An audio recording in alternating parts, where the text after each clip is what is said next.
Assalamualaikum warahmatullahi wabarakatuh.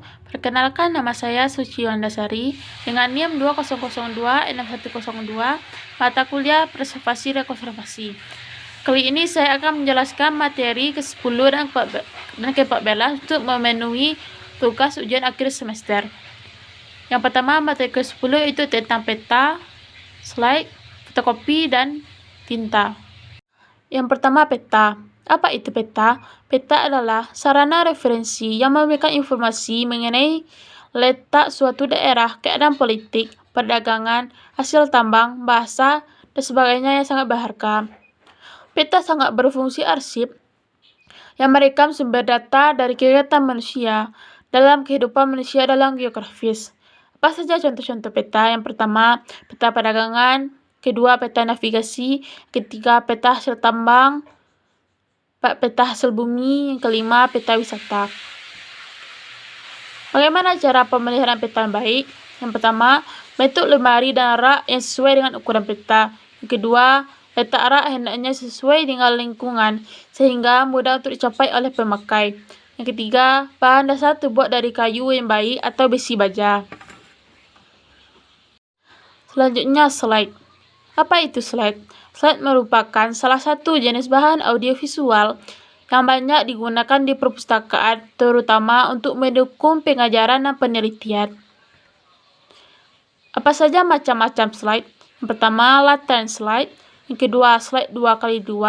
Yang ketiga, slide dengan suara. Yang keempat, proyektor untuk slide. Bagaimana pemeliharaan slide? Ada beberapa hal yang dapat dilakukan dalam pemeliharaan slide. Di antaranya, perhatikan tempat penyimpanan. Yang kedua, bebas dari cahaya luar atau cahaya langsung dari lampu ataupun matahari. Yang ketiga, hindarkan dari debu. Yang keempat, bebas dari kelembapan. Yang kelima, hindarkan dari goresan.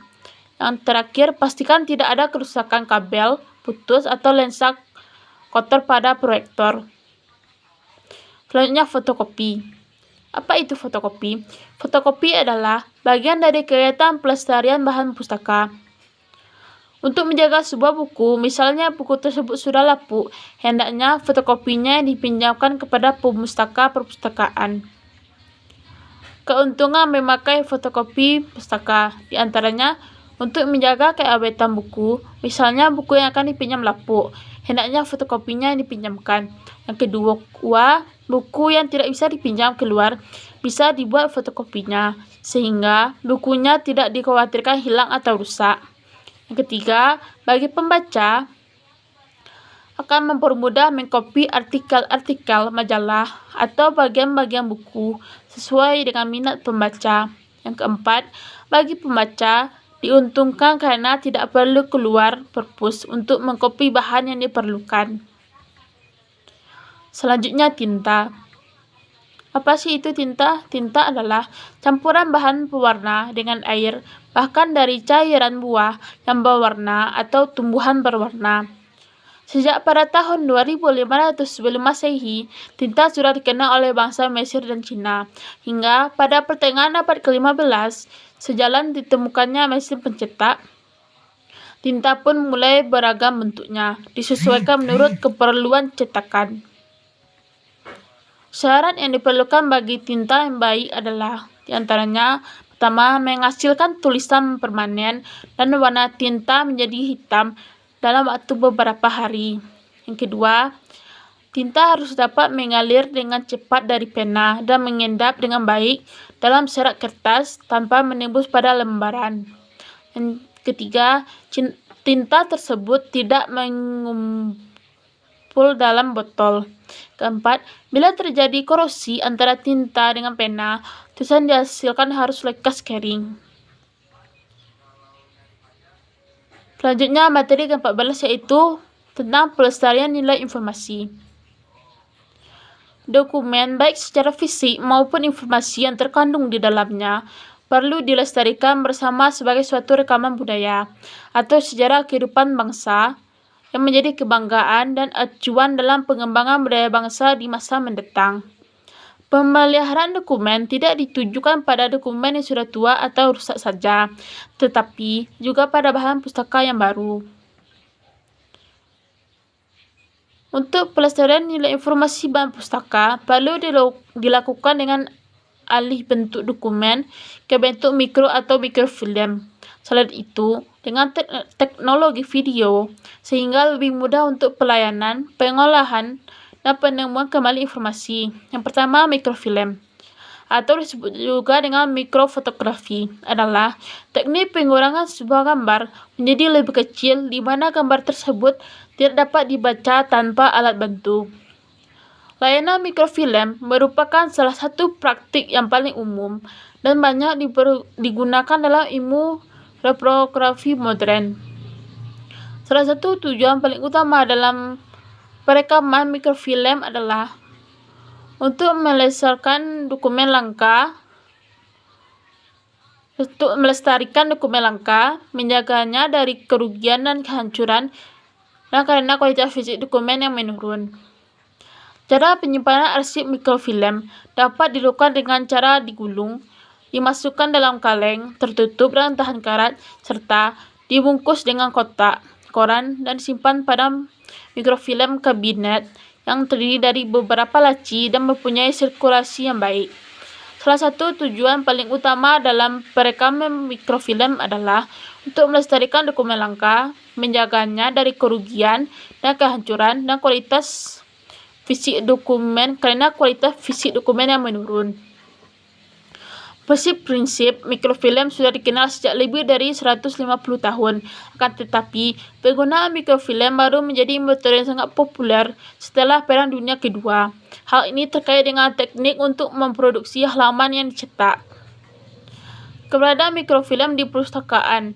Pertama, mikrofilm sebagai suplemen, di mana pengguna mencari bahan atau dokumen yang mereka perlukan melalui mikrofilm, namun di perpustakaan tersebut juga terdapat bahan aslinya. Yang kedua, mikrofilm sebagai komplemen. Apabila di perpustakaan itu tidak ada bahan aslinya, jadi informasi tersebut hanya ada di mikrofilm saja.